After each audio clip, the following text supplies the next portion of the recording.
Welcome to Scriptural Snapshots, brought to you by Living Faith Ministries in Kaiser, West Virginia, where we bring the living Word of God into your life. I'm Pastor Gordon Brubaker.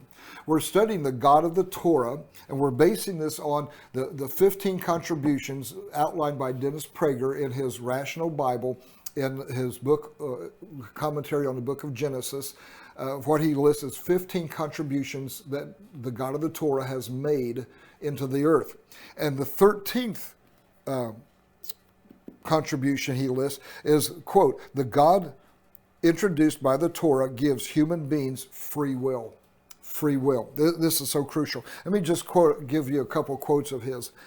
If we are only material beings, everything we do is determined by our genes and by our environment. Only if we have a non-material soul can we rise above our genes and our environment and act autonomously. That means to act independently. That means to have freedom of choice. See, the God of the Torah says, "This day I set before you life and death. Therefore choose life that you may live."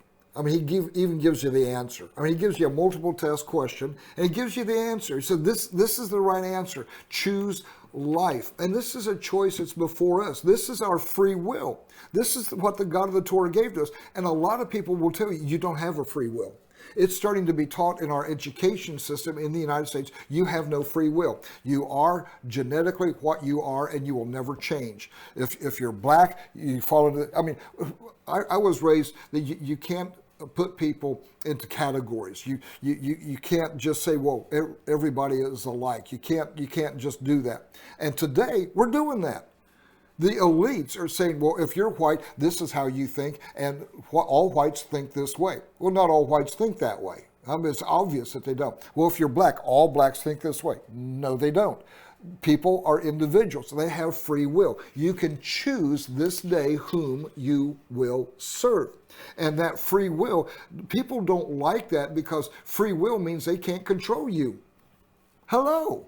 Who would have thought that? Free will means I have to convince you. I have to win you over. But the world doesn't want to have to win you over. They don't use logical arguments. They use the power of force, the power of government to force you to do what they want you to do. This is an unjust government. It's an ungodly government. Listen, again, you go back to the Torah, and when Moses is coming out, God tells him, you appoint people, leaders of groups of 10, groups of 50, groups of 100, groups of 1,000, and all the way up there. This is a representative government. This is not socialism. It's not communism. It's not a dictatorship. This is representative government, and it's introduced in the Bible, of all places. He said you need to have one person that represents small groups of people.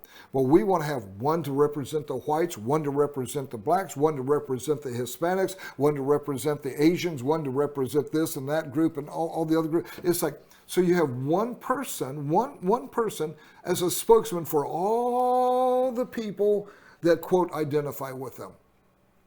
That's just, it doesn't work. It's not logical. It's not sound thinking. But what it is an attempt to take away your free will and the freedom of choice that you have to choose this day whom you will serve. Dennis Prager goes on. Here's another quote. The denial of anything beyond the physical deprives humans of free will. The denial of anything beyond the physical. See, if I don't believe in God, if I don't believe in that we are created in His image, if I don't believe that, then you don't really have free will.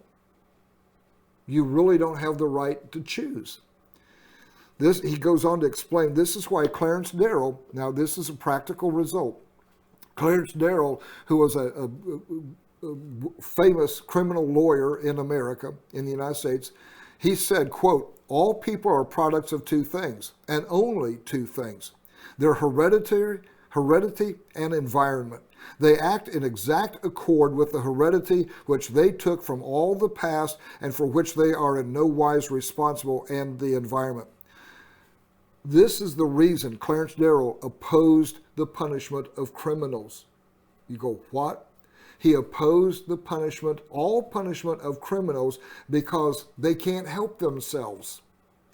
Well, if you take that, then no one can be racist because no one can help themselves. It's just a product of your genes. No one can say that it's wrong for me to hate this or to hate that because it's just a product of my genes. I have no control over this. So, but if we're created in the image of God, I have choice. I have a freedom. I can overcome racism. I can overcome I can overcome being illiterate. I can overcome not knowing things. I can learn.